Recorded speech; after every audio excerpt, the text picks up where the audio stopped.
Hi, I'm Rick Arnold, Southern Thumb Music in Richmond, Michigan. Today we're going to show you what should happen with an instrument when the store receives it prior to you wanting to purchase it. I want to show you what a music store is supposed to do when a new instrument comes in prior to selling it to someone, so that the new owner is happy with what they receive. So this is a brand new Tech Jasmine. Just came in. Typically they're just shipped in a cardboard box. The reason we need to open these rather than just leave it in the box and sell it to someone is because you have to consider most musical instruments, with a few exceptions, travel by boat to this country from China, Korea, Vietnam, Indonesia. That's a long trip for an instrument that's made out of wood that's approximately 1/8 of an inch thick at best. So, we unpack the instrument. There are a few things we look at first off. Number one would be obvious things such as cracks, separations in the wood. And this instrument appears to have no issue with the body whatsoever. This is a spruce top and mahogany back and sides. I then sight down the neck. The reason for that is necks are supposed to have a slight forebow in them. At the same time, I'm looking for signs of dryness on the fingerboard.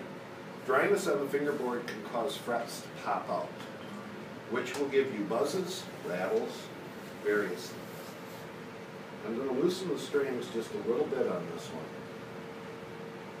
so that I can better see the fingerboard. Now this, as is typical, you have to consider this instrument's made a long journey. Rosewood dries out fairly fast because it's not treated like the top and sides are of the body. So what I'm going to do is rehydrate it. And what I'm using is a combination of orange oil, linseed oil, and lemon oil. Now what this will do, the neck will only accept as much oil as it wants. So I'm going to let that sit just a moment. At the same time, I will check to see if the tuners function tightly, all evenly. None are loose, none are too tight.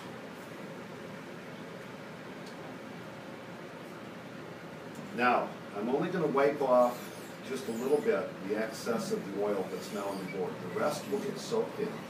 This does not harm the strings, by the way, because if you consider a person's going to be playing this instrument, our skin is full of oils, you're going to be getting oils on these strings as you play. So now that I have that done, I'm going to tune it up. This is a guitar headstand.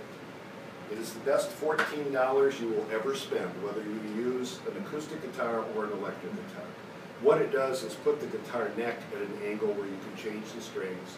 If you like to tune it laying down, you can do so, and it's not falling all over the place. We used to prop pillows under this end, hold it up. This little device for under $15 is a great. Now that we have that set, I'm not tuning this to pitch yet. Just getting the strings tight. Now I need to retrieve a tuner so that I can check the tuner.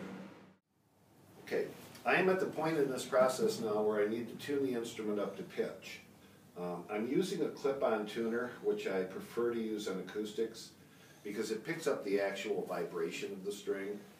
And I will start with string number 6, which is the low E.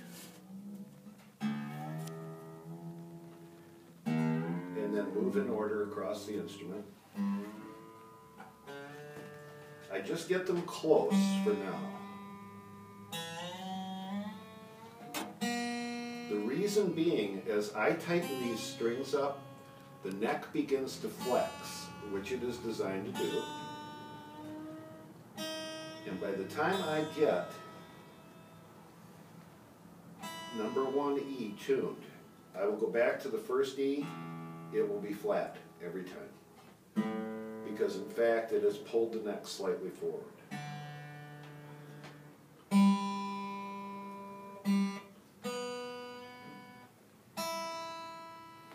Okay, this instrument right at this point is in tune. These are new strings. They ship with new strings. What I do now, gently pull them sideways, and more than likely, when I go to retune, everything will be slightly flat. Because I in fact have stretched the strings. Anytime you do a string change in your instrument, do this, you will have far better results in the end. Okay, this instrument is tuned to pitch. I'm now going to check the bridge pins, which hold the string in to the bridge, just to see that they haven't popped. Now that the strings are up to pitch, I'm going to sight down the neck again. The neck bow has changed at all, and this one has not. It's exactly as it should look.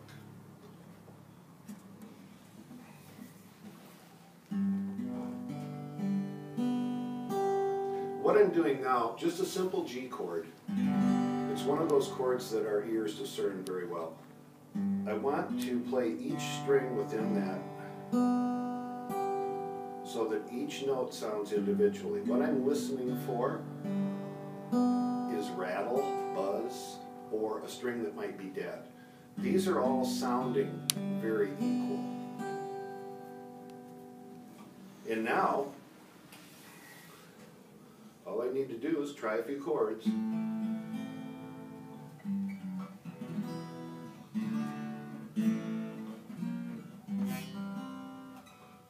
That buzz was my finger, because it sounds good. Try bar chord up around C sharp, C sharp minor. Last thing I do is start from the 12th fret and play 12, 13, and 14 on each string. What I'm listening for, again, is buzzes. And to see that they ring out right.